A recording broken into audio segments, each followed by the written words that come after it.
Head of Research and Operations from EAZY-DIGI Tech Solutions. And we're excited that we have another opportunity to do this again, to have another conference. So all the way from January into February, into March, into April, and now it's May. So we've been having this conference all the way from January, and it's been an exciting time. It's a time that we come to connect. It's a time that we come to discuss pressing issues in the global education community. That really need to be highlighted. That needs to be brought into the limelight and really get educators everywhere in Nigeria, in Africa, and everywhere acquainted with. So that's what we're doing in this conference. From our research, we bring out salient topics, issues that that are trending, conversations that everyone should know about in the education landscape, and want to see how we have professionals who are really experiencing this. Want them to come around and share, a number of things also, so we can learn, and so we can also compare practices and see how we can support ourselves and put ourselves in a place where, as a global education community, in the global village, we are advancing together. And it's been an awesome time. It's been an awesome journey so far. So here again, we're here today. We're here today. So our facilitators are already with me in the studio. Uh, but before I bring them on,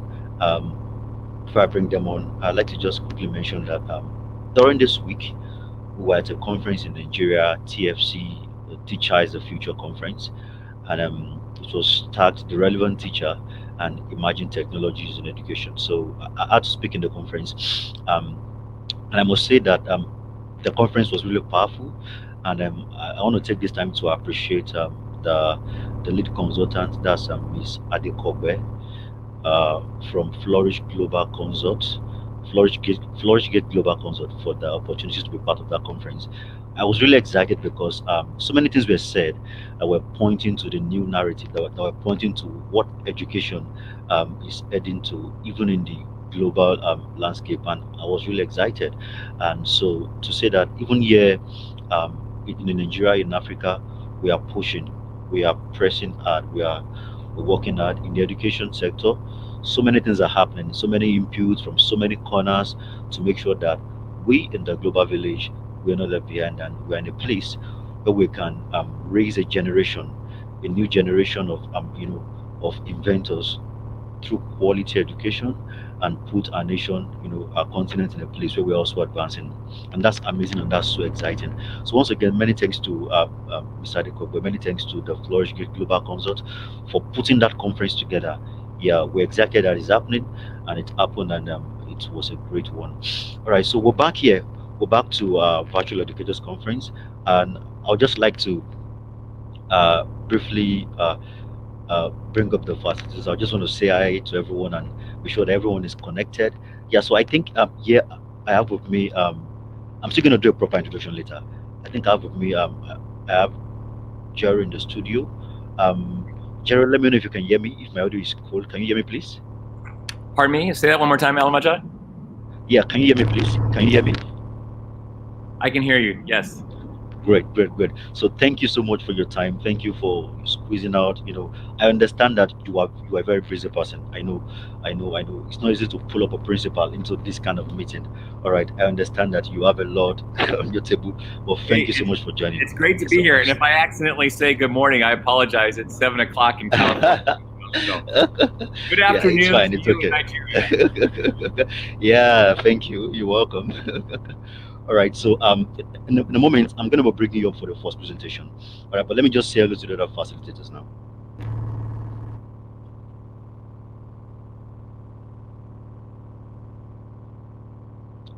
Okay. So we have Jessica. Jessica, let me confirm you can hear me. I can hear you. Good morning. Interesting. Great, great, great. Okay. Good afternoon from Nigeria. Good afternoon. I'm sorry. It's fine. Yeah. So once again, thank you for connecting. Thank you for joining us. We're excited to have you. Yeah. Thank you for All right. inviting us. We're so excited. Yeah, you're welcome. Okay, so I think I have Rosalind here too. Okay, just gonna. Yeah, hi Rosalind. Hi, how are you? I'm fine. I'm doing very well, and you too. I'm great. Thank you. Thank you so much for Yeah, inviting yeah, us. yeah. It's a pleasure. We should thank you for pulling out time from your schedule, from everything you're doing on a Saturday. Absolutely. You know, teachers should rest on Saturdays. Like they should just take a time off and just rest and just relax. But then you still are able to just pull out time to join us, and we really appreciate this. Thank you so much. Thank you. It's a lot to us. Yeah, you're welcome once again. Okay, so what are we looking at in this edition? It's about education in the fourth industrial revolution. So actually, we are in the fourth industrial revolution, and this has an impact on education. This, no doubt, has an impact on education. What should education look like now? What should education look like now? Everywhere, looking at the times that we are in, we have seen that so many schools in so many places in so many continents are really busy, and they are doing a number of things that doesn't align with the times that we are in. Right? Every school needs to understand the fact that we are in the fourth industrial revolution, and there are many realities that revolves around this revolution. And this also largely impacts education, because education is what drives every revolution. That's the truth. Education is what drives every revolution. All right. Some people are somewhere, and then they are learning some sort of stuffs, and then they come with some form of innovations and everything, and then they initiate a revolution. You see, so it's education that's the foundation of every revolution. Some guys are somewhere, they are putting up some artificial intelligence stuffs and everything. They do all of those things, and then they come out from different corners, and they come to see here is another revolution. Like I heard someone talking about the fifth, and I'm like, you talking about the fifth industrial revolution? When we so much is happening, and we know that the root is education. And so, what should education look like considering the revolution that we and that's what we're looking at in this conference. And we have to start with, we're going to be getting to the first presentation. All right, it's going to be very interactive. I created a Padlet. I'm going to share it. I created a Padlet, a feedback Padlet that we're going to be using in this in the course of the session, to hear from you. So I can also display it, and you see everyone's response as well. I'm going to share that afterwards. All right, but we're going to be getting to the first presentation right about now, and I'm excited. Uh, to introduce to you Jerry Jones. Um, uh, Before I bring him up, a few things I would just like to say about. He's an amazing personality. From the first time I met him, and from the time that we've been discussing, he's an amazing personality. He's just awesome. He's just awesome. So uh, I need to just mention a few things about him. He, he has been in education for about 24 years. 24 years. That's great. And he's currently working um, as the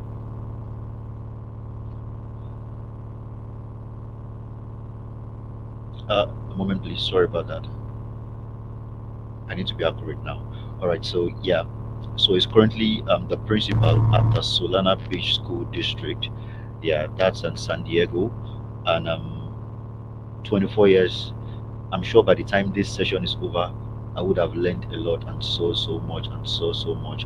All right, I'm the principal of the year. That's for the year, the AXA San Diego Principal of the year 2020. And so we are most honored, and we are most excited to have with us this afternoon, Jerry Jones, to take us into the first presentation. So I'm just going to bring him up now. Thank you, Yeah, Alamaja. And you're great. Rosalind, I know you're going to present, and Jessica, I look forward to connecting with the both of you at the end of this conference. So, Alamaja, thanks for having me, and I can speed up the presentation or slow down the presentation or however you see fit. So let me share my screen. Okay, that's fine. That's fine. Just pull it up, our activities, and then I'll leave the stage so you can. And let's see if you can tell me if you can see this slideshow right now. Okay, Are you able? not yet. Not yet. Let me try that again. Share screen. Okay, press share screen.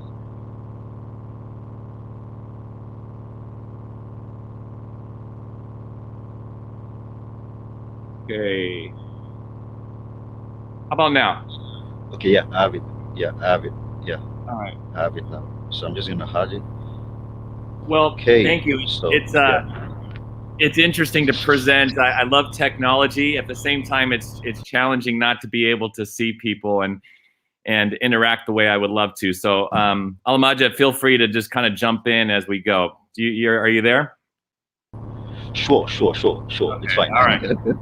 Okay. So let me go ahead and move forward, and I want to make it as interactive as possible, even though we're a continent away. But think back, and what were your most memorable learning opportunities in elementary school? So I'm thinking back kindergarten through, say, 12 years old, so 5 to 12, and think back, what do you remember most about those years? Think about the learning that was most memorable to you. And I'm not sure, Alamajo, if we can get answers or if I should just kind of do it rhetorically. You let me know. Should I do it rhetorically? Yes, please. Yes, please. You can Okay, just all go right. ahead. Thank you so much. Okay. So there's a great TED Talk, and I'm not sure if you've seen it. It's by Will Richardson, and it's called Surprising Truth About Learning in Schools. And he starts off and he asks, what do you believe about how kids learn best? And then right after that, he says, what conditions need to be present in order for kids to learn in a sticky way? And I like that, in a sticky way. What can we do to teach kids so that they remember their learning? And that's why I started off that with the question is, what do you remember most about your elementary school learning? And what people never say, and I put these old pictures, this is kind of what it looked like when I grew up in schools. And they don't say sitting in rows. They don't say, one subject area focus. They don't say teacher controlled. They don't say emphasis on grades or carrots and sticks. They don't say no choice or agency. They don't say lack of relevance. They don't say those things. What they always say, and I underline some of the ones that I think are the most important to make learning sticky. Personal investment. Like, do the kids really see why this is important to them? Does it have real world application? I don't know about you, but I remember when I was in school, sometimes I would ask the teacher, why do we need to learn this? In today's day and age, kids should never ask, why am I learning this? They should be able to tell why they're learning it. It needs to be relevant. So they need to see why it's important. It needs to be social. Kids want to interact. They want to have an audience. It needs to have a positive environment. It needs to have something to do with passion. What are they passionate about? And they need to be challenged, appropriately challenged. And here's another slide from that same Will Richardson presentation. And he says, deep and powerful learning requires a personal interest in what's being learned. Think about the things that you've gotten good at in your life. Think about the things that you've spent the most time practicing at. It's the things that you've been most passionate about. So maybe it's, for me, it was basketball, right? I practiced hours and hours. I was interested in it. Maybe for someone else, it's a musical instrument. Whatever it is, if there's a personal interest in it, kids are going to learn at a higher, deeper level. So at a presentation that we did in our district a couple of years ago, we had the audience members, teachers, and parents have this in front of them. And just to be thinking, and whether they're a teacher in their classroom or a district office administrator or a parent thinking about our school, we want to move people along in this continuum. We don't want them to what people never say. We want to move to what we know allows for deeper learning. So we want to move people to the right. And so how can we move our students to the right? How do we get students to want to learn? So I just put together a quick video. I went through some pictures. I'm always taking pictures at my school of great learning. So here's some pictures of students learning at Solana Ranch, the school where I'm a principal.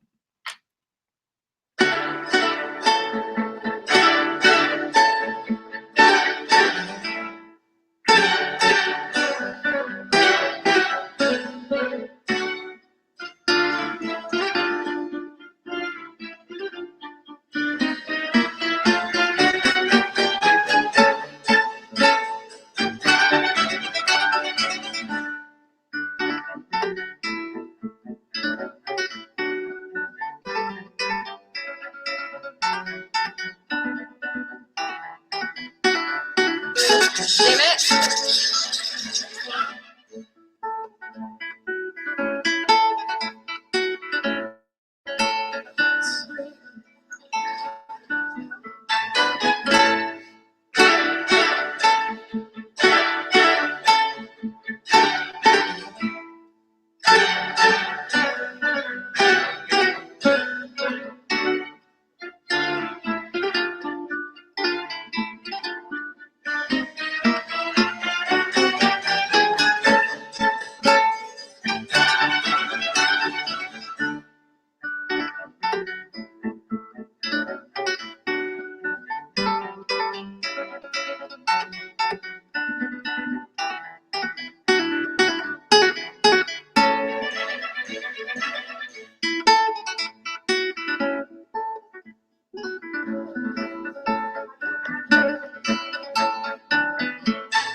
So I try to show pictures of kind of what we talked about at the beginning is how can we make learning sticky? And if you watch those pictures, those students they're active participants, right? They're engaged learners.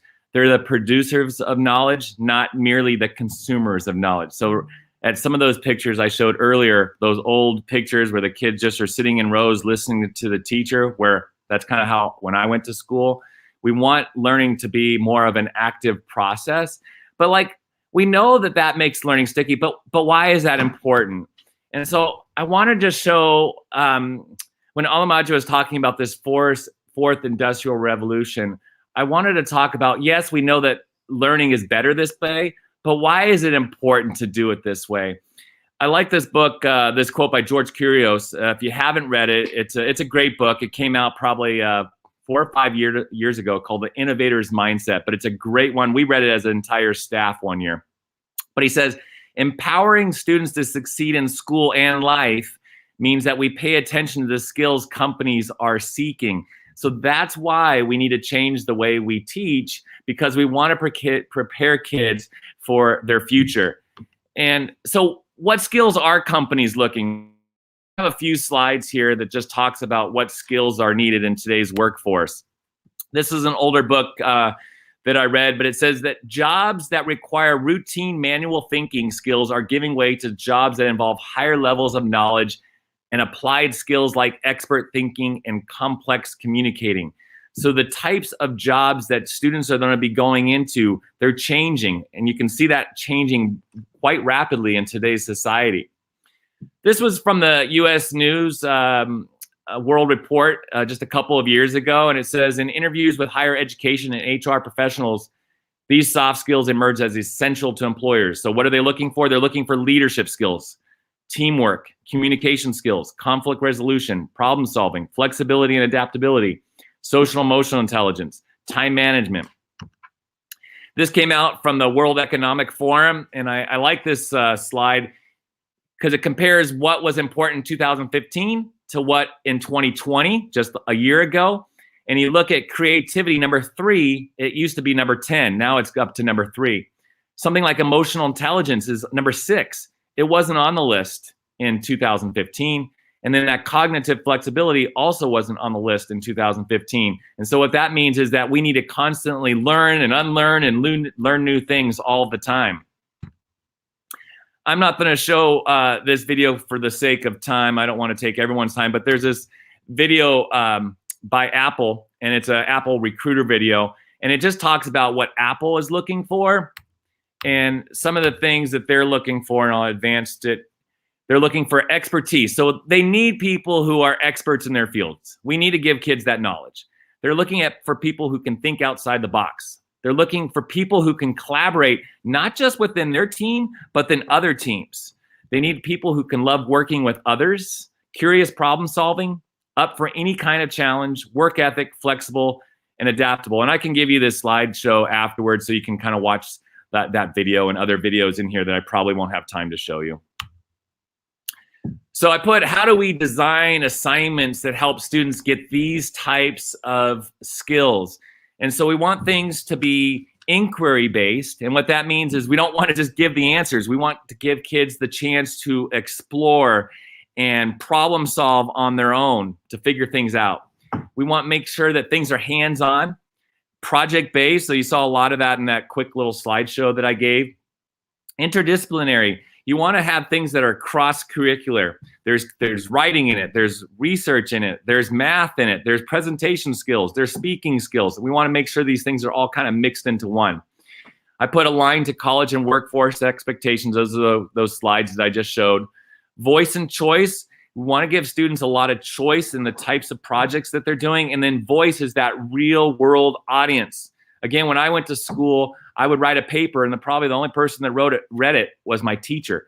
You know, gone are those days, right? Kids are doing YouTube and presenting on TikTok and doing all types of things. We want to give kids a voice with their projects.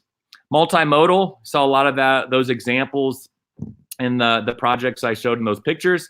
And then I put this last one is we want students to be the producers of knowledge, not merely the consumers of knowledge. We know that in today's world, any of us can look up anything very quickly on our phones or our computers. So that's not really what people need today. They need people who can kind of problem solve and think on their own. So we want to give assignments where kids are the producers of knowledge.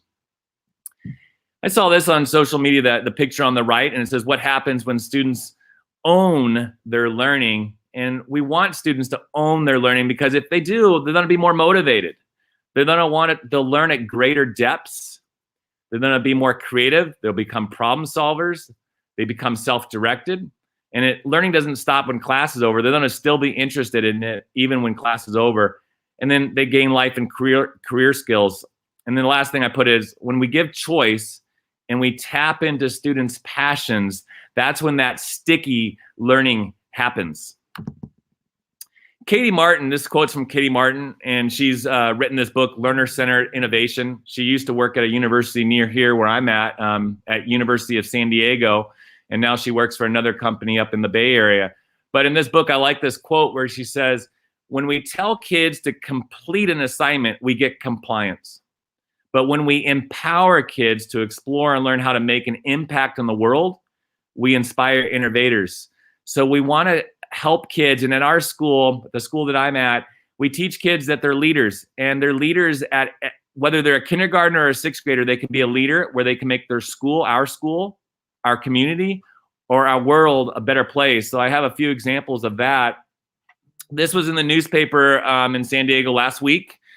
And these are some sixth grade students who learned about social activism, and they studied topics that, and on the, I put a little symbol over there on the right, you can read it maybe if it's big enough, studying topics that range from racial equality, equal access to sports for women, environmental protection, clean waves, voting rights, preservation of native languages. These students chose these topics themselves. And a quote from this article says, when students find meaning in their work, they are passionate about learning. These students were inspired by choice and produced deep research and creative presentation. And then my quote at the end says, our mission at our school is inspire greatness in tomorrow's leaders, and our future leaders, that's our students, are learning the importance of doing what you can to make the world a better place. And I love that our kids, regardless of their age, are learning that they can make a difference. Another thing that we do a lot at our school is we use these UN sustainable goals, these global goals. These came out in 2015, and it was 193 global leaders, and they agreed to these 17 goals to end extreme poverty, inequality, and climate change by 2030. And so a lot of our classrooms will use these UN sustainable goals for projects. These were some second graders, and that's what I mean, where like kids at any age can do some really high level things. I'm not going to show this whole video, but these students, they picked a UN global goal that they wanted, and they researched it, and then they created, you probably have heard of TED Talks. We are at Solana Ranch, we're the Hawks, so they made Hawk Talks. So I'm not going to show the whole video, but even second graders can do really high level things when taught. So I won't show that now for the sake of time. This is just another example from a 4th grade teacher, and she's a great teacher, Ellen Adams, and this project was called Project Citizen, and she said they learn about the UN goals and what public policy means. And I mean, how many students know about public policy? So I thought that's pretty cool, 4th graders. And then the students then write letters to government officials. So they're learning at an early age how to be citizens. I won't show that now, it's a little too long, but you can look later. I'll give you a few more examples. This is we have something called our Stream Lab, and a lot of people call it STEM, science, technology. We added a couple more: research, engineering, art, and math. And so I'll just let, this is Elena Colvin, our stream teacher. She created this video for this presentation for us. Hello, I'm Elena Colvin, and I wanted to share a little bit with you about deeper learning with projects in the Stream Lab at Solana Beach School District. The Stream Lab is known for integrating all parts of science, technology, research, engineering, art, and math, but by using groups of students to work together. Now, this, of course, looks a bit different this year, as we have to keep materials individualized, but we can still work together and plan together even if we can't build together. In Stream, we focus on the engineering design process. We ask, imagine, plan, create, test, improve, replan, recreate, retest, round and round until it's time to share. We explore, we investigate, we study all types of the sciences. We explore life sciences, like this pollination tool, or this biomimicry reading nook, or hydroponics. We explore physical sciences and forces and the weather, as well as chemistry and the earth around us. We use technology to investigate robots. We launch rockets and do lifesaver cars with our kindergartners. We're always exploring, learning, and working in groups to deepen that learning with this project-based learning that is happening in the Stream Lab. So that was our stream teacher, and I just like the example that she gave of how students learn at a deeper level. I'm going to keep going through these and not show the whole videos, but this was some students that they had to do in California. One of our standards to learn about the California missions. And so instead of, maybe making a model, when I was little in 4th grade, we made sugar cube missions that probably you didn't really learn much. And then once you turned them in, you threw them in the trash, and it was kind of a waste. And so what they did is have the students research the mission and write about it. You can see the student on his iPad has written about the mission. Then they went on Minecraft, because a lot of kids like Minecraft, and they designed missions, and everything was proportioned, and everything had to be exactly like the research they did about the mission. So I won't show that, but it was kind of neat. As the kids were reading about it, they were taking you actually virtually through the mission, and I thought that was a great assignment. Let's see if I can fast forward to that. I wanted to share, this is just another example of another great teacher at our school, Kim Tiffany. And this one was where real social studies of life.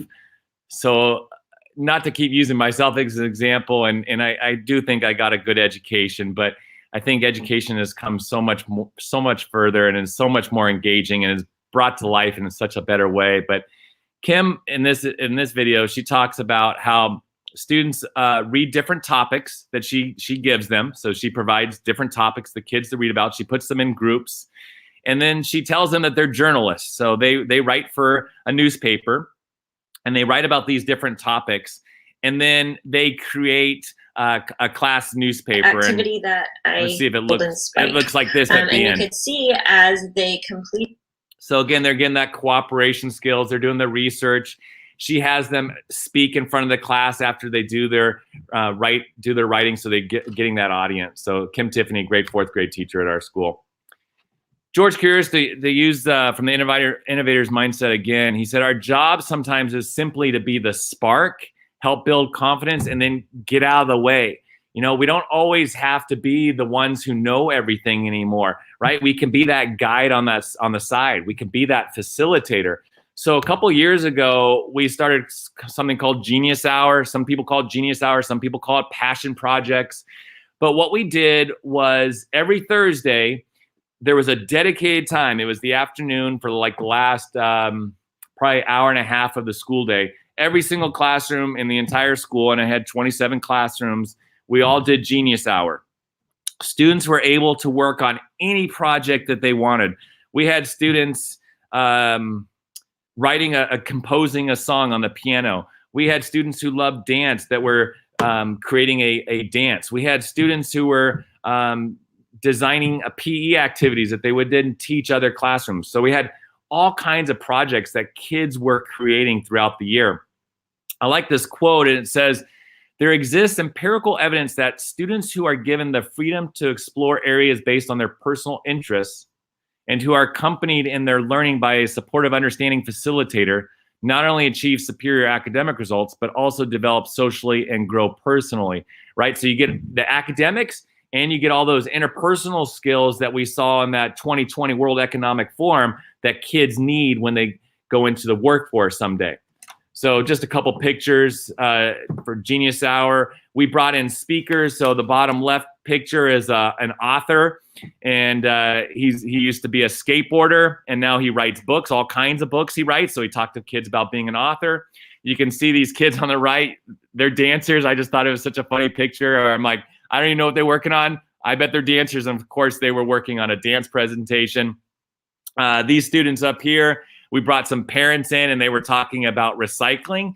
And they actually brought some good recycling initiatives to our school, getting rid of things like the plastic straws that are found in our wrappers for lunch, and doing more recycling and composting during our lunchtime.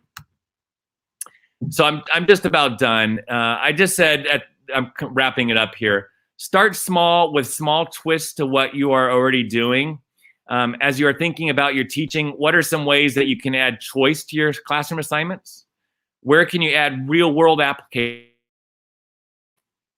And thinking about the life and career skills, how can you begin to add these into your classroom? And I put this quote in just like literally this morning in yellow down there. It says, you are already doing amazing things. Every school I've ever been to, and I like to visit schools, every school I've ever been to is doing amazing things. Just make sure that everyone is sharing these amazing things. Make sure that people are collaborating on the greatness that is already found in your classroom, school, and the district. And we want to just kind of build on the great things that are already happening. And I put, this is from the TED Talk, Will Richardson TED Talk, and he says, this is the most amazing time to be a learner. We have more technology, and we have more opportunities to create a really exciting learning environment. Like Alamaja says, this is like the fourth industrial revolution here. And this video, imagine the awesomest thing you can. I have to conclude by this because I just found this very inspiring. Well, I won't talk over here. I'll just play it here. Like an automatic grilled cheesemaker, or a time machine, or a time machine with an automatic grilled cheesemaker. Now imagine who's going to invent it. Him? Glasses here? Whoever they are? Or maybe her? But how do kids like these become the types of people that do things like this? Maybe we should ask this guy. Knowledge is heavy. Sometimes it's a limit to have new ideas. That's the problem with the old schooling, because they were teaching answers. I believe questions are probably more important today than the answers. Erno's cube is a question waiting to be answered. And when the right person finds the right question, something amazing happens. They start seeing the world as it truly is. Not a place to be memorized, but a place to be figured out, flipped, turned, twisted, and ultimately made better forever.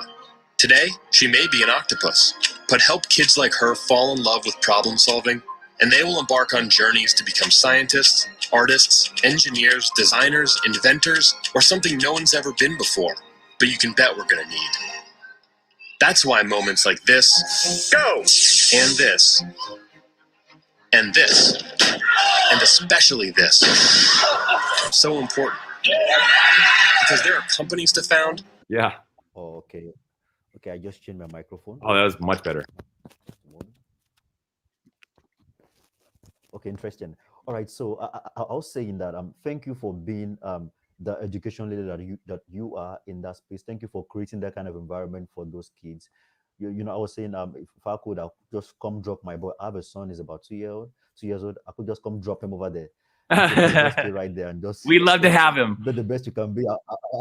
Send him over. And I'll come pick you later. Yeah, I love that. Interesting. Yeah, yeah.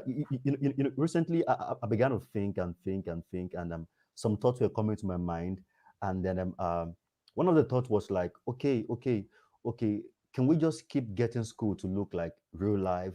I mean, I want to come into a school and I see what looks like an engineering industry. I want to come into a school and I see what looks like an IT firm. I want to come into a school, and then this is just exactly what keeps ringing in my head. And this is amazing. This is why I say Solana. This is why I say that's happening. And I'm very sure that the framework you have, I was discussing with you about a virtual tour that can we get see, go, come see. But already you've shown us a lot today, and it's really so inspiring and so inspiring.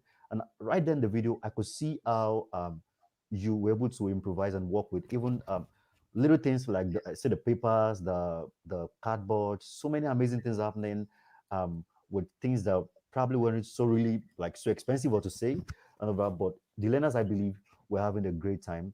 And I just don't know. I just don't know. This is just super amazing. And I must thank you so much for taking out your time to prepare this presentation. This is already like a virtual tour, actually. This is already like a virtual tour into Solana Beach School. Like this is already like I've seen a lot, and I'm seeing a lot. I'm seeing the classrooms.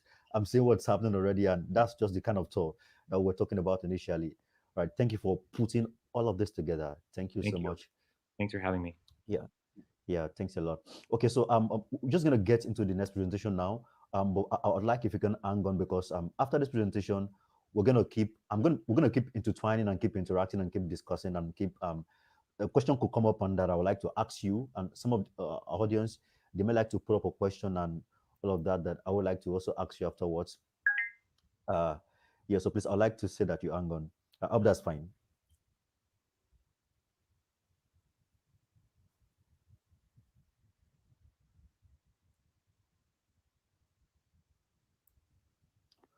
Okay, so can you still hear me?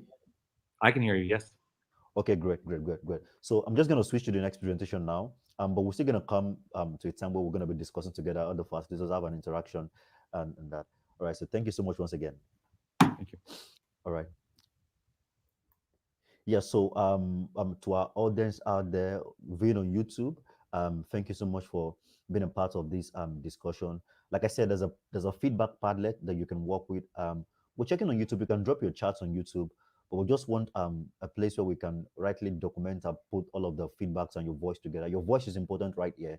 Like your voice is important right here and right here. So one to hear it, one to document it and put it together. And that's why we created the Padlet for that purpose.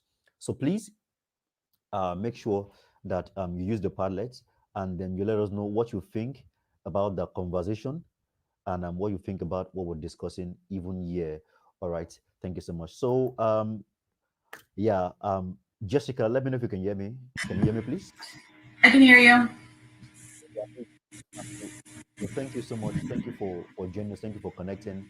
So we just had the first presentation, and Jerry took us on a mental flight, and right now we're somewhere, and I'm sure that okay, yeah, I'm gonna drop the link in the chat. Thank you for that comment. Just a moment, Jessica, please. Of course. Cool. Yeah, so I just dropped the feedback Padlet link on the chat now. So if you're viewing through YouTube, you can pick up the link from there, and then you can just get to Padlet and drop your feedback. Try to tell us what you think about what we're discussing. All right, and tell us what you want to start doing right now from what you're listening, what you're hearing. What do you want to change? What do you want to like adjust and in your practice? Yeah. So once again, Jessica, thank you for connecting. We are really excited to have you. And so agility, agile. Like I told you, I once had a training and talking about agile, and I remember about project management, and we didn't do so much, but when I started to hear agile in education, that got me thinking deep, and I'm like, okay, let's get into this. Let's see what this looks like. And as I keep following you on LinkedIn, I see what you're saying, I see what you're doing in that direction, and we're excited that we have you here, and then you're really going to be taking us on that journey. So I'm just going to hand over to you. Um, um, Jessica is an education innovator. Um, um, uh, okay, I need to jump into LinkedIn now. Sorry. My bad. I'm sorry. I need to do a proper introduction.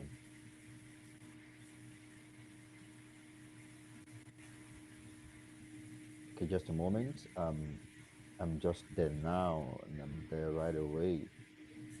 Okay. Yep. Yep. Yep. Yep. And there I am.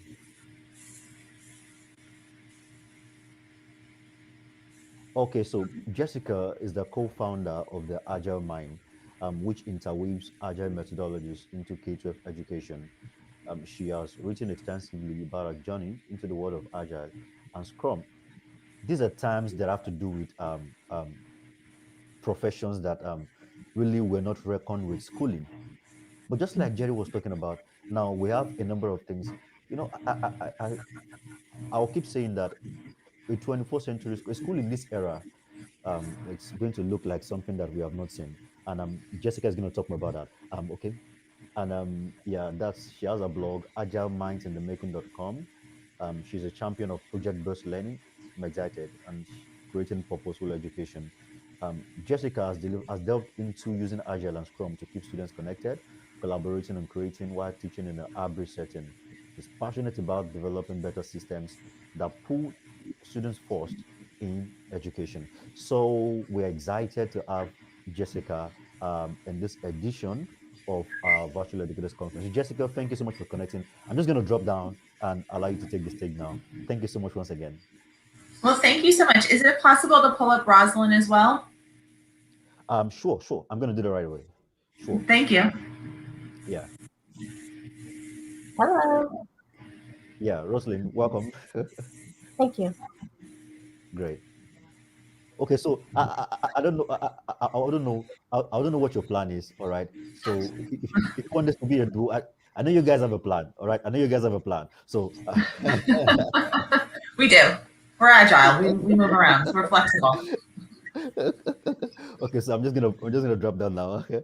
All right. So Jessica, please, you can go ahead. You can go ahead.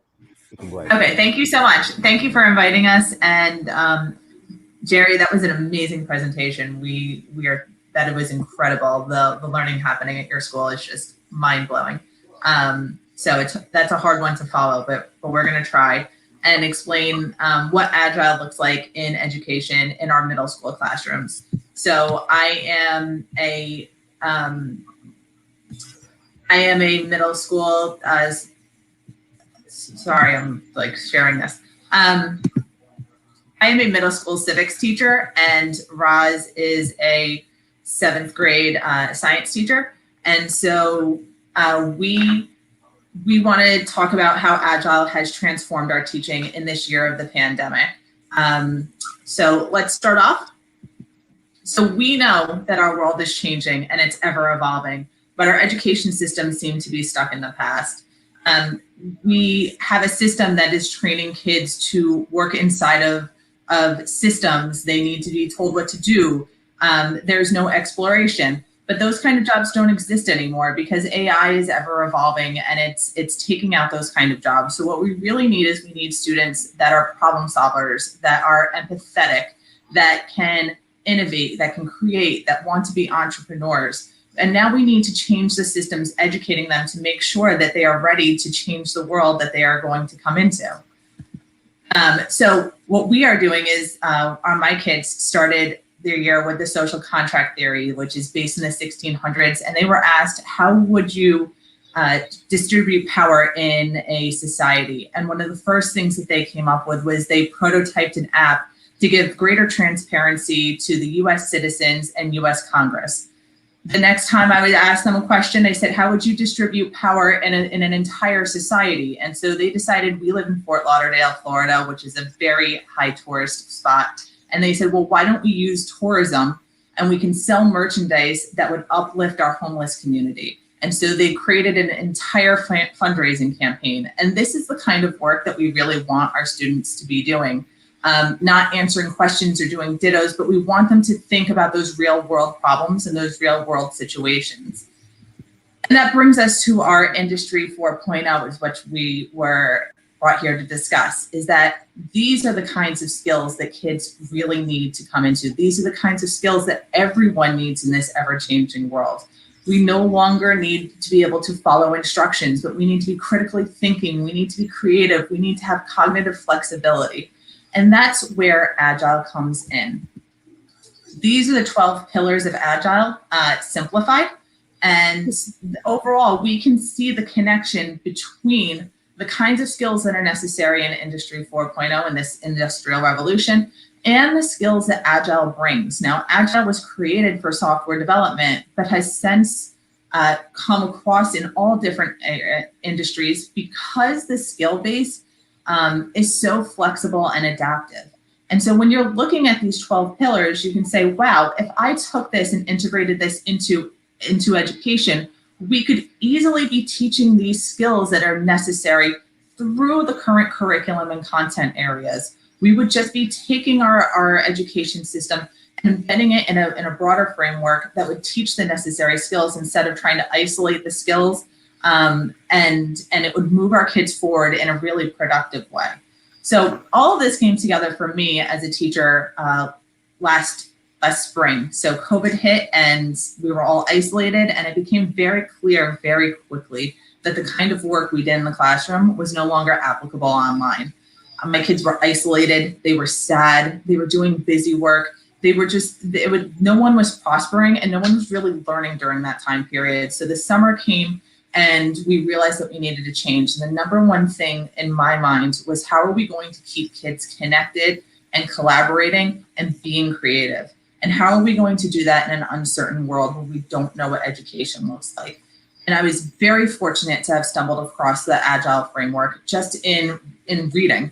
And I started investigating it and said, oh my God, this is perfect. This is how I'm going to bridge the gap between students at home, students in the classroom, and blended learning situations, even all together again. This is how I'm going to build a classroom that's going to help future generations achieve the jobs and the kind of life that they want.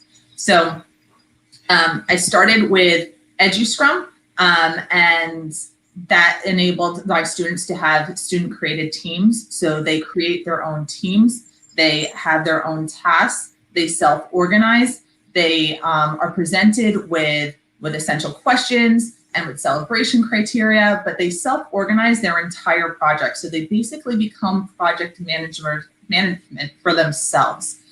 This is one of our first projects, and this is just a piece of it. But we studied, as a civics teacher, we studied the American Revolution, and they usually do an entire interactive timeline, but because we were blended, we did infographics. And to make this more interesting, they compared and contrasted revolutions around the world. So look at what ideals made successful revolutions as opposed to revolutions that did not end as well, because American students tend to think that all revolutions turn out well. So it's just giving them broader world view, that there's other things in the world and there's other complications to revolutions.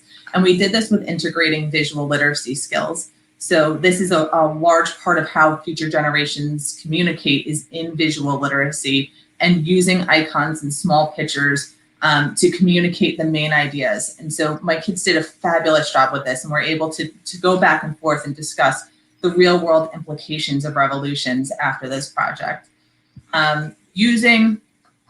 Using Scrum, they also went into and read our US Constitution, which is the foundation of our government. And in that is a lot of systems. So in any government, it's all systems thinking, how different parts of a government work with another part of a government and how they all intertwine together. And these kids were able to build games out of that. So they took their knowledge of the Constitution and then had to take these systems and build them into a functional game that other kids could play.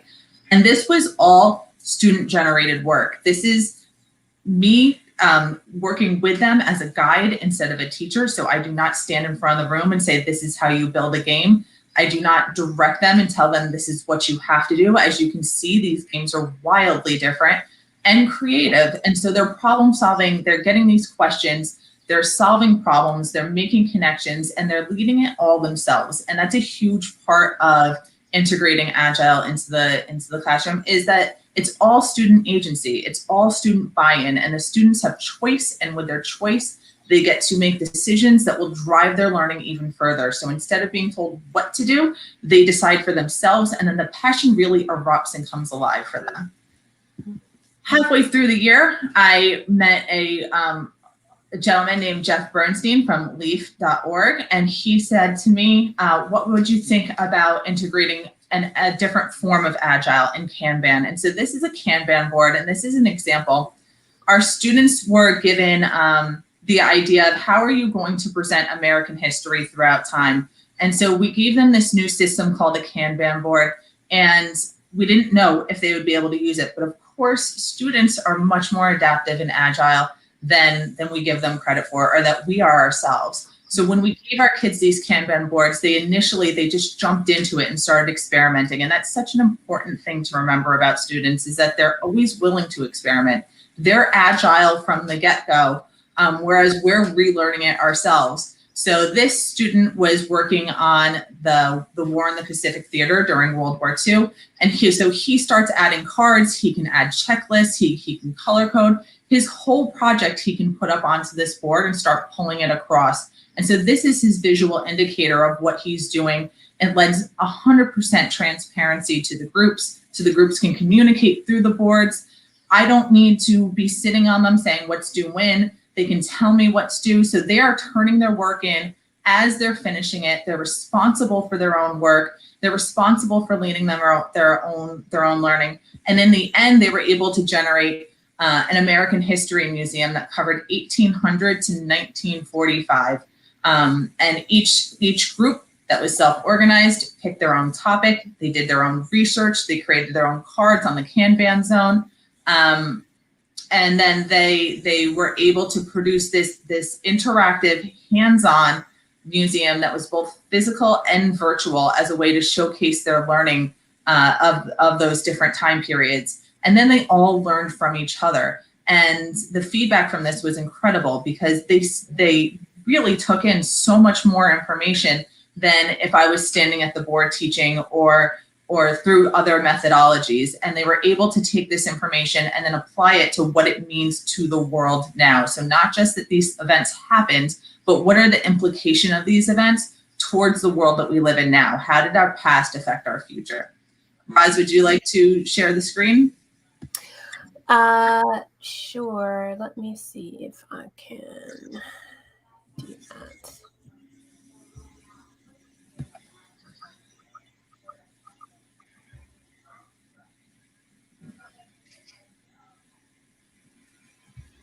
Okay. Sure. All right. So for mine, mine was a little bit different than Jessica's. And I mean a little bit different in that I did not start with EduScrum or with the Kanban boards until about 2 months ago in April. So my students, they still jumped in, but they were a little more apprehensive about it, but they were still required to form their own team. They were focused on one unit this time, which was about rocks and minerals. Usually during this unit, we do a lab that I design, that I choose, whether or not the kids are interested in it or not, but it's definitely something that's hands-on. This time it was not that. They were given this time, because of the time limits towards the end of the year, because I had not started earlier, I still wanted them to jump in to use the Kanban boards to be able to self-direct what they were doing. So I gave them a few guidelines, different from what Jessica had done.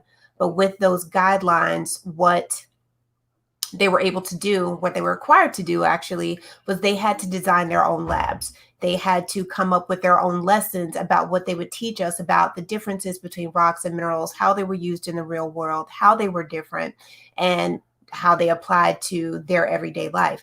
A couple of examples that stood out to me first with this was we learned a traditional custom of metate, which is something that was used in Central America to grind whole grains using different rocks and minerals. And so within our science lesson, doing a cool lab, they were actually able to get a mini history lesson as well. Another one was my class was turned into a day spa. So we probably know that Epsom salt is a mineral that is used for aches and pains, but a lot of it is used for exfoliation. A lot of my students did not know that. They're like, oh, can we eat it? And I was like, no. So we learned the difference between table salt and Epsom salt, how they were different. They're different chemical makeup because they had to know exactly what minerals are, what makes a mineral, makes it different from a rock, and how we can use those different characteristics to use them for different substances and different purposes. And so this group of ladies decided that we were going to make scrubs for our bodies. So a lot of the kids, they loved it. Some of the guys at first, they were a little apprehensive about it, but then of course they all had stuff to send home to their sisters or their moms. So that was a cool thing.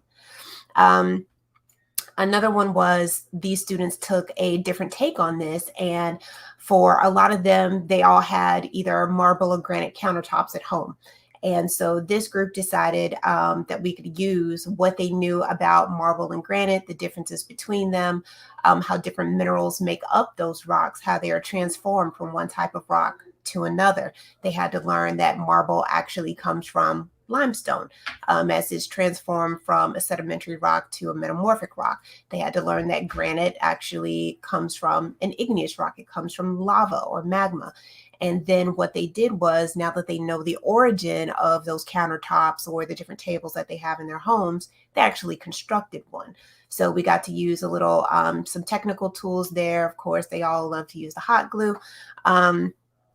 And what they did was a little bit of engineering twist as well. They gave them the supplies and they had to make sure that the tables that they constructed, that they were actually able to stand up. So with this, again, because what we did was a little bit, I don't want to say rushed, but we had a little bit less time with using those agile methodologies. What we did was we still saw the collaboration, and that was amazing for me to see with a limited amount of time, because I knew Jessica started with her students first. And this, to me as a teacher, was proof that you can start at any time. You don't have to start just in August. You don't have to have a whole year to do it. You don't have to have the whole lesson planned. All you have to do is start, because Agile is not about the program. It's not about the style. It's about the methodology. It's about giving the students the power to choose, to create, to innovate, to fail and come up with those ideas. If their idea didn't work, they had to come together and collaborate as a team. Why didn't this work? How can we pivot to this new idea? Will this new experiment work? What went well here? What didn't? How can we change it? And through those different iterations, that's how they were able to come up with these different labs, these different assessments, and to make sure that this knowledge actually stuck for them. And they were using things from their own example that showed how they understood those concepts. Okay. So Jess, back to you. Can I stop sharing? Okay. Thanks, Roz. So together, we just wanted to show you how you can start to bring some agile methodology into your own classroom. As I showed you before, the working Kanban board, that was what students had used in my classroom. And the idea of it is that it's a visual way to plan out their project. So if they're going to be the project managers, they can take the steps of the project, break it down into smaller steps. They can build checklists, they can give timelines, and they can use that color coding to help them break down a project. So instead of saying, okay, today is the day that we're doing this, the students are completely in charge of where they're going and how they're going.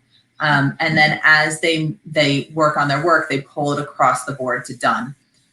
This is a board that Jeff built, and it was when Roz and I saw this, our minds exploded, because this was the perfect way. This is how we like to structure brainstorming, because a lot of these skills, we assume that kids know what to do with them. We say brainstorm, or we say critically think or analyze, but kids don't actually know how to do them.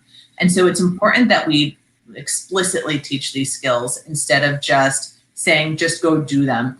And through Agile, through knowing that we always need to adapt and be flexible and change, and that we need to be constantly testing and delivering work and seeing the possibilities, we know that we need to explicitly teach brainstorming and how it can be done. And so in this board, the idea is to get us there board, as it was named, is a great way for kids to start on the Kanban board, but to brainstorm different ideas, because not all ideas are bad. And the kids don't know that. Kids get very worried about, am I going to say the wrong thing? And instead of having that there, one of the major things we can do through this board is remove that part of their thinking so that they continue to be more flexible and more agile.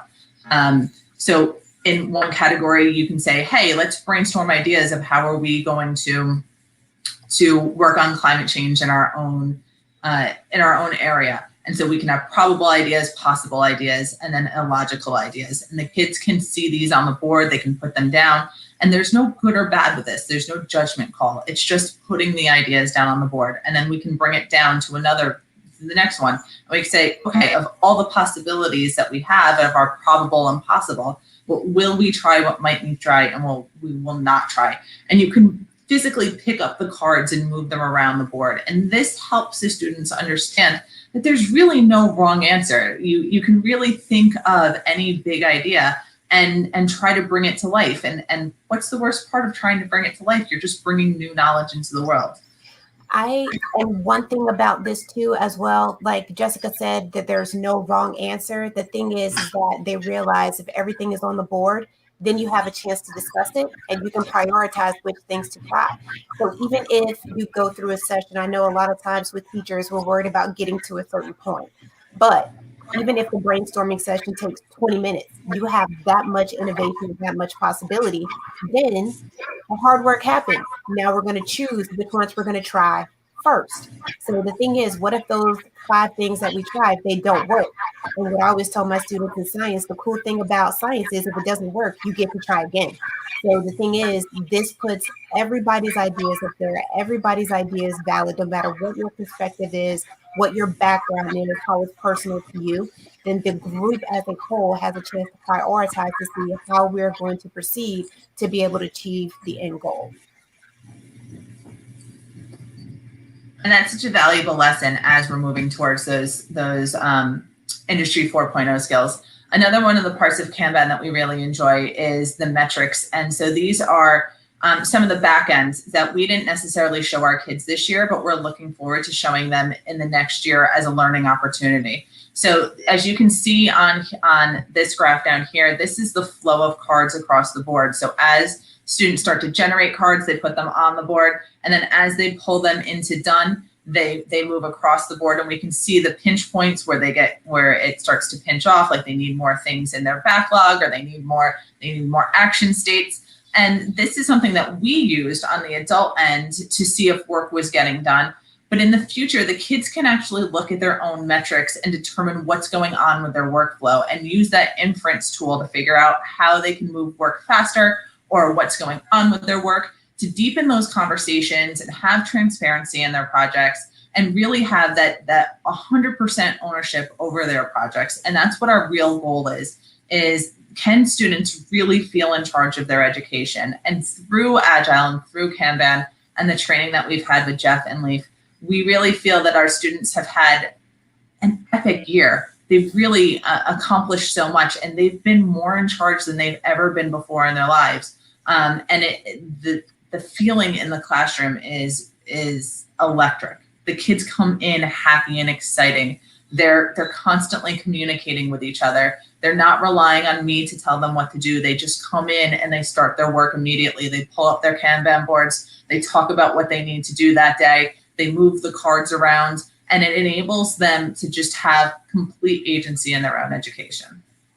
The one thing that I would say too, again, as the teacher that started this a couple of months ago and not almost a year ago, is that it's almost like a sense of regret. The improvement, the empowerment, the student agency, the energy and engagement that I saw in the classroom in just the last couple of months makes me not want to stop right now, because for us in Florida, it's almost the end of our year. We're done next week. So, but no teacher wants to stop when you have that kind of engagement. And so my encouragement is anybody who's thinking about trying this, go for it. You will see the light go on in your students' eyes. The empowerment that they feel, the questions that come out of it, the questions that they can generate. It's way beyond what you yourself can think about. You actually become partners and members of a team with your students to encourage and foster that type of engagement, that type of communication, and that innovation and this type of tool. And we are teachers that did project-based learning regularly. And this is something that even enhanced that process even more. And so this last slide is just feedback from our students. So this was written by our kids after their last project unit. This was just a few, this was just the highlights. There was so much information that they gave us back. But, for having a year where we were in a pandemic, our kids were hybrid, which meant they were at home and they were at school. We had contact tracing where our kids were pulled out of the classroom for 2 weeks at a time randomly. We were in masks, we were behind plexiglass, we had different devices in our faces. You really didn't expect this to be the best time for learning. And because of the integration of Agile in our curriculum, first of all, it pulled Roz and I just, it made this was my best year ever. This was my best year ever teaching. And you wouldn't think it was, but to my students, I can honestly say that my 8th grade students have achieved more this year than they've ever have before. Their depth of knowledge is stunning. And I will never say again that 8th graders can't do something, because they did everything and they did it above and beyond. And that's the real power of teaching these skills that are life skills. Kids desperately want to feel like they are going to be prepared for a new and emerging world. They realize that the world has gotten a little different and it's changing, and they don't want to learn the things that we did back then. They want to learn the skills that are going to make them adapt and be successful. So when you tell them, hey, I didn't tell them at first they were learning Agile, but at the end of the year, I said, Agile is something that adults use, like in real businesses, in tech companies, in all the businesses that you want to be involved in. This is how they work. They were so thrilled because it was such a level of achievement for middle school kids to be operating like adults. And they did just a fantastic job. And they were extremely proud. They were extremely proud. Proud of themselves, proud of the effort, definitely. Yes. So thank you for having us. If you would ever like to reach out with us, please reach out to us through our email addresses or at LinkedIn. We'd love to further the conversation with everyone. And thank you for inviting us. Yeah, amazing. Yeah, thank you, Jessica. Thank you, Rosalind. Thank you for the duo. That was an amazing duo. So I need you guys plan that. That was great. That was amazing. Okay, so we have okay, I'm just gonna pull up uh so gradually coming to the end of this conference, but we always like to come to this point where we have this kind of interaction, and I'm going to go back a little bit. I'm going to go back to a little bit to Jerry. So Jerry, let me confirm that you can hear me. Yeah, I can hear you. Thanks. Okay, great. So I want to ask, in the midst of trying to do all of these amazing things, creating a real learning experience for the kids, project-based learning, providing all of the dynamics that involves this system of learning. Were there challenges that came up at one time or the other? And being an education leader, and how were you able to manage those challenges? Because right now I know there are a number of schools and learning environments that are thinking They see these amazing stuff and they're like, oh my, how can I get this to happen in my school? Like, I want to help these kids. I want to help them. I want to give them a foundation and enable them to become great in life. I want to see them become an inventor and all about the thinking. And and they're just about to take a step. For some have been in it, some are trying to. Different schools at different levels. What are the challenges that you experience, and how were you able to just cope with that? I'm going to hand over to you now. First off, I just want to say thank you, Jessica and Rosalind. I love listening to your presentation and hearing how you allow kids to be entrepreneurs and teach empathy. And I just love you said something. This was your best year ever, and the depth of knowledge is stunning. But kudos to the both of you. And I think, Alamaja, I think what I do as a principal leader is I grab onto the coattails of people like Jessica and Rosalind, right? And when you see teachers doing those types of things, you highlight those things. I can only control what I control, right? And so what I try to do is I try to highlight the great things that I see every single day happening at my school.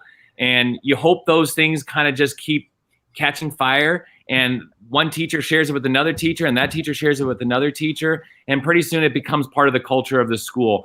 I think you just have to start small, and you just keep building on those things, and pretty soon it's what people do. And I just really appreciate people like Rosalind and Jessica, and the opportunities they provide for students. And I think, like what I said in my presentation, all of our schools have people like that. All of our schools have people doing great things, and we just need to keep fostering that and giving teachers what they need to make that happen. So when teachers come to me and say, I need this or I need that, like, my job is to try to find how to get that for them. The other thing I try to do as a leader is I try to reach out to people. I'm here today. I want to learn from other people and connect with other people and get ideas from people. And I think that's what I try to do as a leader. Amazing. Thank you so much for that. Thank you so much for that. That was very practical. That's very practical. And I'd like to say thank you again for being the kind of leader that you are. Because I resigned from being a classroom teacher last year, and of course, because I just wanted to get into some other things. But you see, if I were a teacher, working in your school, I mean, I could tell, there are teachers just like Rosalind, like Jackson, and they find themselves in a place where they have leaders above them who don't understand these dynamics, who are not willing, who are not ready to create this kind of atmosphere. And that's why I said thank you for being the kind of leader. If I was a teacher under you, my word, I would have that freedom. Like, I know I've got a leader right there that every time I get to him, is going to listen to me. It's going to keep helping me to become innovative. I get an idea, I get to him, he tells me, why not? Let's do this together. Let's do that together. And that in turn affects the entire team and all of that. One more question I have for you, please. So I know you have a team of teachers, and do you at any time notice some kind of let me put the question correctly now. You mentioned that sometimes some things are coming up, and then you have to like just get other teachers to come through, to follow through. How do you do that? Because I know one of the challenges that school leaders have is trying to get everyone into something new is coming up, want to get everyone into it and make sure that everyone is moving into it. How do you, from the first experience I had with you, I see you're very, very, when it comes to empathy, I see that all over you. Empathy is like all over you. You're very empathetic. You understand how to handle and deal with people, and I must salute you for that. I must salute you for that. How do you do that? How do you do that? That's the question. Let me think for a second. I think sometimes people spend too much effort on the things they can't control, right?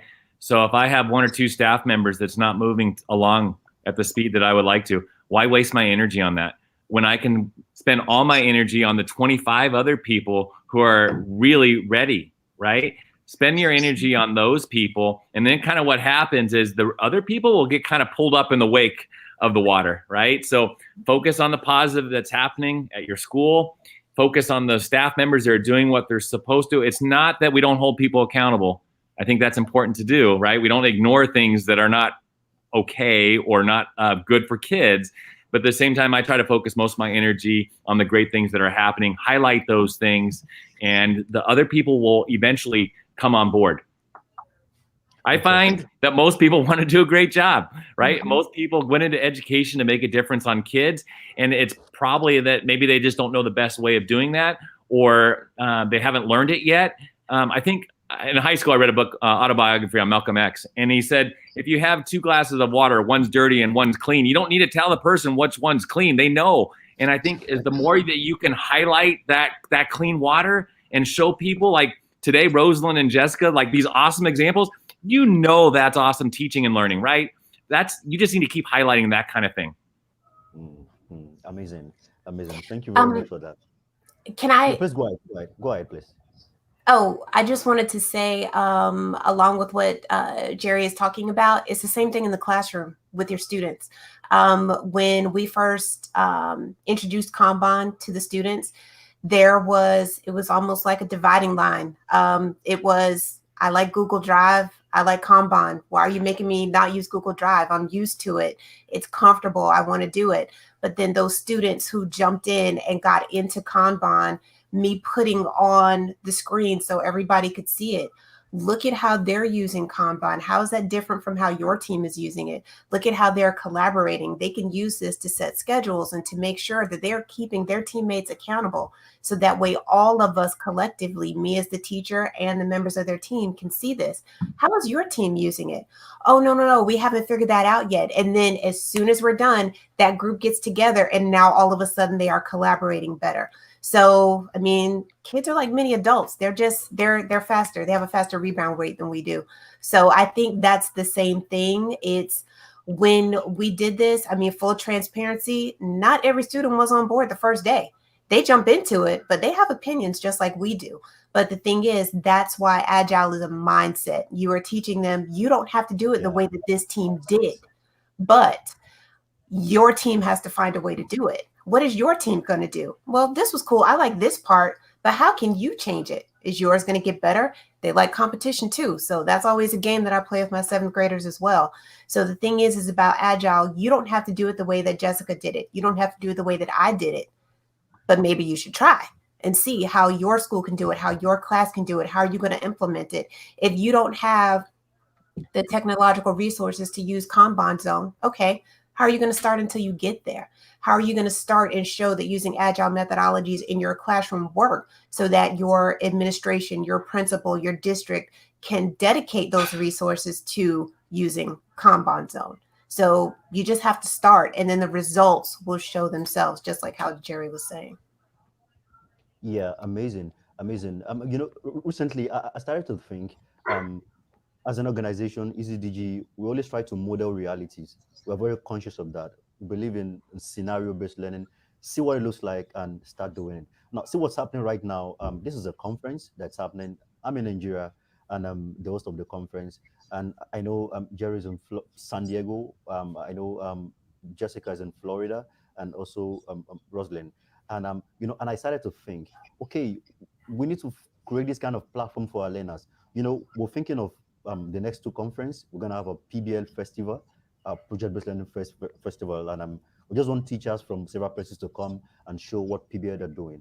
And we're thinking of a learners edition.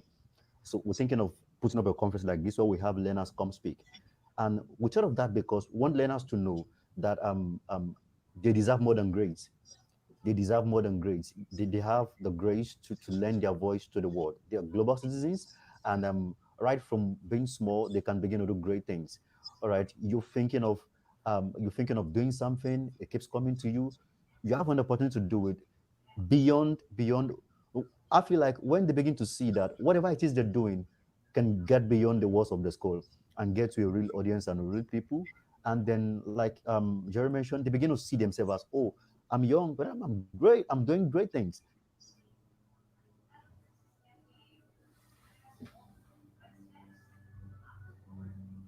Is the fact that it also reflects on the economy.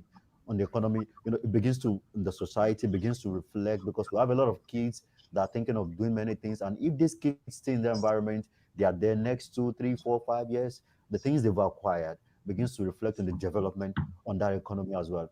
So now I'm thinking because, I'm thinking of what school would look like. As I look at Solana, I'm thinking what Solana will become in the next 5 years. I'm thinking in the next 10 years, what Solana will become. If you have what you're doing right now, I'm thinking the next 10 years, I mean, a lot of terrible things are going to be happening. I mean, even if now we have these realities and the kids are getting exposed to this, and if it continues, I see a lot of ripple effect with respect to what can happen. And modeling what is happening right now also shows that, hey kids, you can reach a real audience, you can reach anybody. What you're doing, what you're learning, what you're putting together right now is valuable and can reach anybody from anywhere. And I want to say a big thank you right now to everyone. I want to say a big thank you to our listeners, to our participants that have stayed all the way this 1 hour, 27 minutes. We're going to be running up in a minute. Deba. Thank you for hanging on. Please use the Padlet. Want to hear from you. Want to get your thoughts. Want to get your feedback on what you think about the entire conversation. We really want to hear from you. It's very critical. And I'm like Jeff Boston will say, Jessica, I had a conversation with Jeff, and then he said a word that caught me. He said, we need to see the learners as customers, like you're dealing with a customer. And then so whatever it is you're doing, you have to look at it. Okay, do they really like what I'm doing? Do you really love it? What do you think about the stuff that's happening? Give me a feedback. Give me a feedback. Do you love it? You don't like it? What do we take off? What do you, and so what do you say to that? Jessica, what do you say to that? The customer thing. You just put it right again. I saw it, the customer. Well, I mean, I totally agree with that, because I feel like education has just fallen into this rut where we are doing things the way that they always were, where curriculum is just the way that it is, and we just teach the way that it was. And we need to spark change. The world is changing, and our education system isn't keeping pace to keep our kids in the same place. So what do we need to engage all of our learners? We know as professional educators and administrators that our kids don't all learn the same way. So how are we going to provide systems in which they can learn the way that they learn, and they can optimize their own learning, and they can take their learning outside of school? Like you were just saying, that learning is not just something that's done from 8 o'clock to 3 o'clock inside of this building, that they embrace learning and they learn to love it and they take pride in learning, so they become lifelong learners. And if we teach those that agile mindset, like Roz and Jeff and I talk about all the time, and they can see the world as a world of challenges that they can learn and adapt to, and that everything's a riddle that they can try to figure out, it engages them on a higher level and then keeps them as lifelong learners. And so we really need to focus on that changing of the system so that our students are our customers. We need to give them the same way that we would expect to go to a 5-star hotel and have someone serve us what we wanted. We need to be serving the education and the option that they really need, instead of just saying, well, this is the system, take it or leave it. That's not okay. All of our students, no matter where they are in the world, deserve a high level of education, and one that really serves their needs and their interests. And at this point in technology and in the 4th industrial revolution, there's no reason that we cannot do that. There's no reason why we can't give kids options to learn in a blended classroom or an online classroom, or change our hours, or offer different modalities, or give them real world examples, or combine our content. Why are our content separate? There's no reason for that. That's an old school model that no longer serves us. So we really need to, as the innovators in education, make sure that our student needs are coming first, not the government is coming first, not the educators are coming first, not the systems are coming first, but our kids come first all the time. Yeah. If I can jump in one more time, you guys are saying such good stuff that I always want to jump in. Something that I think came through for me is real learning kind of happens when we as educators get out of the student's way. And Jerry mentioned that in his presentation as well. That's a big deal for me because I'm a control freak. I'm a teacher that's a control freak. So if we admit it, it's a battle to do that, especially if we grew up in that old school system where we were lockstep in those roles, had worksheets. That's how we learned when we first came into education. That's what we were taught to do. That's not what works. So, and it doesn't work for every student. It works for some, but it doesn't work for every student. And so I think if we understand that we don't have to know everything in order to impart the kind of knowledge that the students need to get, the goal is like I said before, like we're partners and teammates with our students. If we all know that this is a problem we're trying to solve, it's okay if the students ask you, hey, Miss Jackson, how do you do this? Well, I don't know. That's a great question. How are we going to do that? That's where the learning happens. I love those days where my students teach me something and I tell them that you just, this is why I get up in the morning. This was awesome. And then I end up telling my family and my friends and my other teachers. And then that's how you share. And that's what those kids, then they tell everybody and they come and they're energized. That's why I'm talking about a minute right now, because I felt that I was energized by doing that with my kids and learning agile, and realized even though I thought I was getting out of their way with PBL and project-based learning, I need to step back even more and give them more of that space to be able to create, to make sure that it's not just that I'm designing projects and giving questions that are based on my experiences, that my experiences are different from theirs. My real world experiences are not going to be theirs. So have more of those open-ended questions and see what kind of questions they have. What can they come up with? How can they organize those teams to solve those problems? And that's what it's about. And then you just step back and you watch the magic happen and still be a guide. They're still going to need help. You still want to make sure that they are using the technology appropriately, that they are collaborating and communicating appropriately, and not making personal attacks and those kind of things. They still need to practice those skills, but we don't have to designate every single step, because then it's us controlling it and not the students. Yeah, exactly. I totally agree with you. So I'm gonna ask Jerry to say one or two things, a kind of final word. I'm gonna ask Jerry, but then before I let Jerry in, I said something recently. I said if the future is not predictable, then learning shouldn't be predictable. Like if we know that we are approaching the future, that many things are not just, we know there's evolution, and many things are just not, we don't know, then learning, like Rosalind is saying, we need to, learning should be structured, and should be in a place where it doesn't have to be, we know the end, we know the outcome, we know what's going to look like, we know, we need to get into agile, and like Jessica was saying. So Jerry, I'd like to hear from you, one final word so we can wrap up the session. I just want to agree with Rosalind and what she just said. I think we often say be the guide on the side, not the sage on the stage. And I like what Rosalind was saying is we don't have to know everything as educators. We don't. You just got to give them and the students the opportunities and turn them loose. You still have parameters, right? But we just got to get out of the students' way, and we just need to give the right opportunity. Amazing, amazing. All right, so it's been a wonderful time. I must say, it's been an amazing experience today. Thank you. Many thanks to our facilitators. Thank you for this effort. Thank you for coming out to share your experience. This is innovative. This is creative. And all I can say, putting everything together, education in the fourth industrial revolution should be innovation driven. Should be innovation driven. That's one thing. That's like a summary for our entire conversation. It should be so.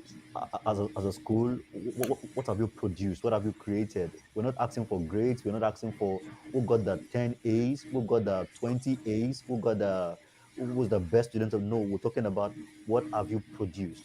All right. So to every school out there, you're listening, you're connected. That's the question. What have you produced? We're not talking about grades. We're talking about what are the products, what are the things you have, how much have you been able to inspire these kids to come up with stuffs? What's running through their mind? Are they thinking of taking over your nation?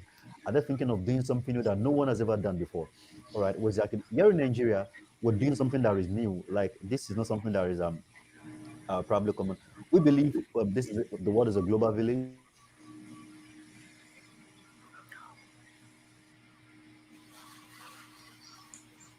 We should get into places.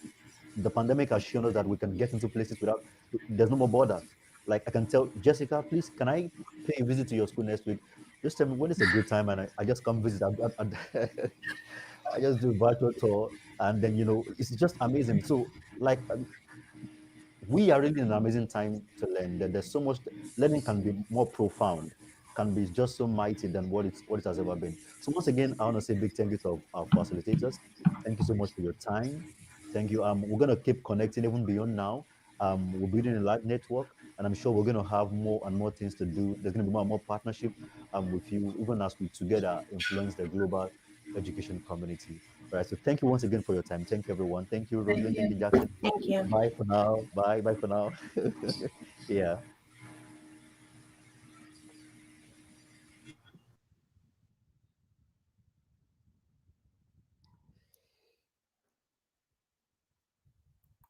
Yeah, amazing. So it's been a great journey. EasyDigi Tech Solutions, we are a research and training-based organization on educational technology and 21st century learning systems. So what we do is that we help schools to build a blended learning system based on global standards. If you're thinking of building a blended learning system, if you're thinking of creating a learning system um, that matches, that fits into what education should look like now, even in the fourth industrial revolution, if you're thinking of that kind of experience, you should connect with us. We can work together, work with schools as virtual learning managers, and we'll provide a support system to the educators on a weekly basis. We evaluate learning. We have a system that does that, and then we attend to all the challenges with respect to edtech integration, the use of tools, and all of that. We ensure that learning is top notch, teachers get exposed to innovative learning strategies. We ensure that they understand these things, they can implement them in the classroom. They understand the universal design for learning. They understand what should really happen in the classroom. They understand how to engage their learners. They understand how to differentiate a whole lot of those issues and all of that. Trending issues and conversations around education, even in this age. This is the thing we do with every school that we work with. We want to ensure that you have a learning environment that's inspiring, a learning environment that helps your learners to be inspired. They come to a place where they get inspired by the learning experience. All right. We hope to hear from you. If you don't know, if you haven't gotten connected, we hope to get connected to you. You can check our website, easydigi.net. You can reach us through on Instagram, on Facebook. We would like to hear from you. We would like to connect with you. Thank you very much for everyone that has stayed, that has joined us in this conference. Next month is going to be a PBL festival. I should say that quickly. For next month is a project-based learning festival. All right. PBL is the way to go. PBL is the in thing now, and we're going to be getting into PBL for our next edition. It's going to be a festival. We're going to have educators across the globe coming to share with us projects they have done, how they have applied PBL in their practice, and it's really going to be an amazing time. Goodbye for now. Thank you for connecting.